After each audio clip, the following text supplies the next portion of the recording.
இந்த முட்டை குழம்பு ரெடி பண்ணுறதுக்காக எண்ணெய் போட்டு சோம்பு போட்டு வதங்கினதும் வெங்காயம் போட்டு நல்லா வதக்கி எடுத்துட்டு தக்காளி இருக்குது பார்த்திங்களா, அதை நல்லா மிக்சியில் அரைச்சி ஊற்றிக்கணும். பூண்டு உரித்து போட்டுக்கோங்க. வெங்காயம் நல்லா வதங்கினதுக்கப்புறமா அரைச்சி வச்ச தக்காளியை ஊற்றி அதையும் கொஞ்சம் நேரம் நல்லா வதக்கணும். வதங்கினதுக்கு தக்காளியும் நல்லா வதங்கி சுருண்டி வர ஸ்டேஜில் நமக்கு வீட்டு மிளகாத்தூள் இருக்கும் இல்லைங்களா, நம்ம காரத்துக்கு ஏற்ற மாதிரி போட்டுக்கலாம்.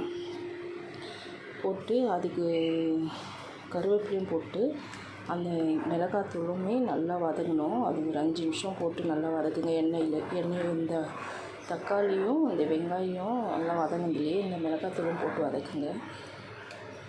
மிளகாத்தூள் போட்டு கொஞ்சம் எண்ணெய் ஊற்றி வதக்குங்க. அப்போ தான் இந்த மிளகாத்தூள் வாசனை போகும். இது நல்லா கொதித்து வர ஸ்டேஜில் இப்போ நம்ம முட்டை போட்டுடலாம். கொதிச்சிச்சு நமக்கு.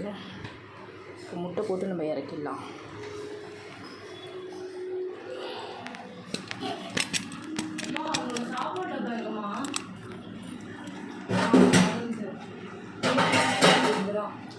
வாய மூடி எடுக்கும்.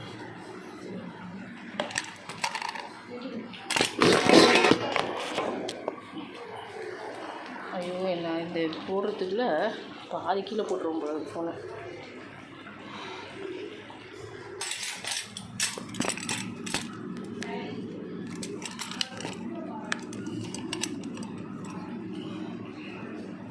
இப்போ நம்ம முட்டையை உடச்சி ஊற்றிடலாம்.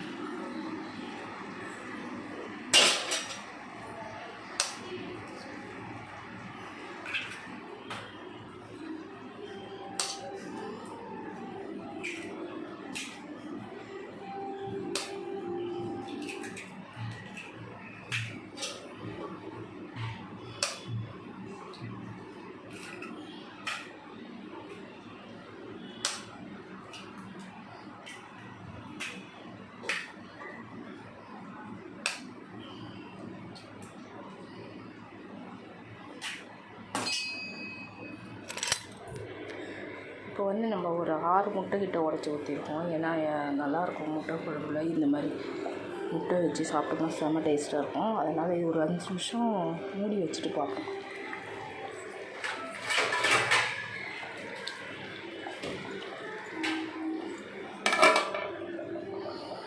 ஒரு 5 நிமிஷத்தில் கொதிச்சிடும். எடுத்துக்கலாம். கொதிச்சிடும்.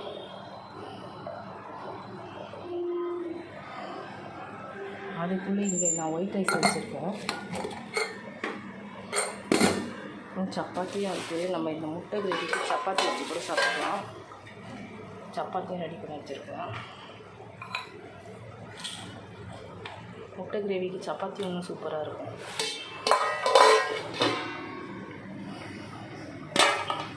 சாப்பிட்டு பார்ப்போம். அப்போது கலக்கும்போது நம்ம இது மாதிரி வச்சு கலக்கணும். இன்னும் கொஞ்சம் வேகணும்.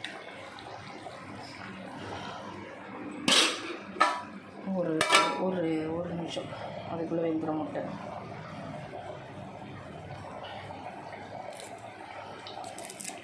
அதுக்குள்ளே நம்ம கருவேப்பிலை கழுவி எடுத்து வச்சுக்கணும்.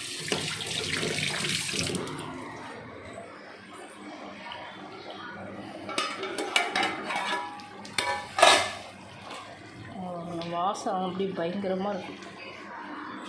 முட்டை குழம்போட வாசம் தெரியுதுங்களா?